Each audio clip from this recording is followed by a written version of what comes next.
Usually I get up around 6:30 at the latest, just kind of falling asleep in a little bit. But leaving the house, if I go to the office, probably 6:30. If I go straight to a stop, depending on where I'm at, 7.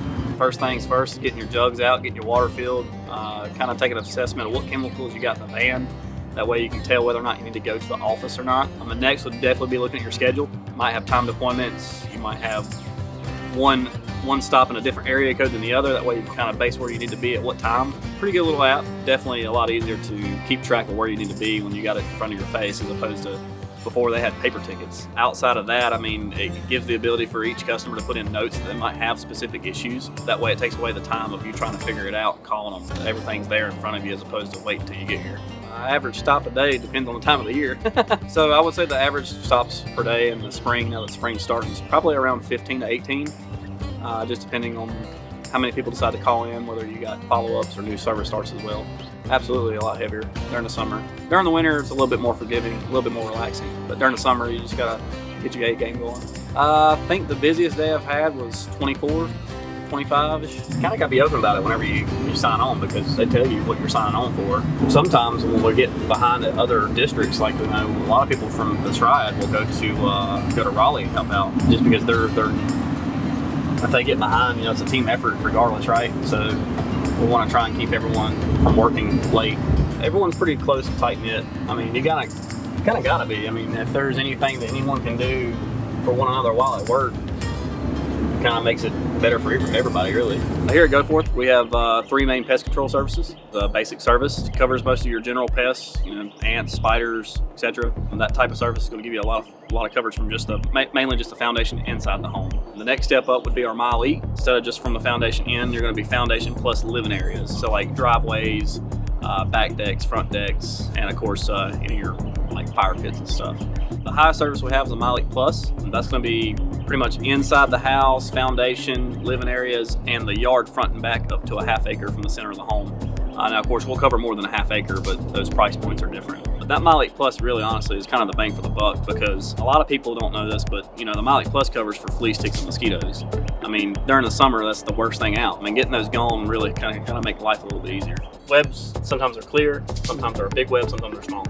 So always web first. I'll web, entice, spray, look for boxes as I'm walking around. If there is, you check that. So as far as the word sales per se, I'm not the one to use it. I like to consider myself an advisor, mainly just because, I don't know many people that want to be sold anything. You're hired to come out to fix someone's problems. We are problem solvers, we're not sellers. Before I even interviewed for it, I never even knew it was a sales type industry, to be honest with you.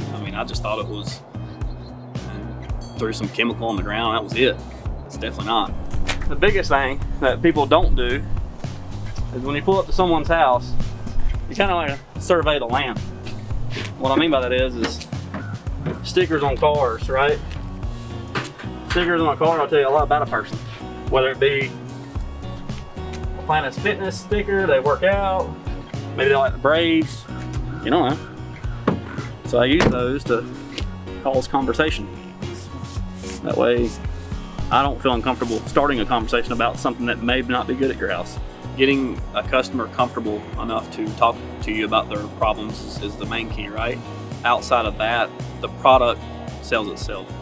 If you're out here educating them on what's going to happen, they can kind of make their own decisions from there, right? You got to be able to come out here and let someone feel like you care about their problem. If you come out and you're just kind of going through the motions, right? You're just spraying, you're just dusting, you're just doing the basic stuff. You're not going to really get anywhere with this company. You gotta really put your foot in the ground and let your roots grow. You gotta have a passion for it. How many people get to say they wake up and they enjoy going to work, right? You're going to have your ups and downs, but ultimately you got to wake up with some fire under your butt and be ready to go and have a passion for what you're doing. You're pretty much your own boss throughout the day. You still got someone to answer to sometimes, but for the most part, you're out on your own. You get in this van and you basically have your own company. You're just going around doing your own thing, and outside of that, money is sky's the limit as far as yourself goes. If you're taking initiative and taking charge, you're not going to do anything but better yourself. This company wants managers, they want assistant managers and stuff like that. There's definitely room for improvement and room to grow. We're a growing company already as it is.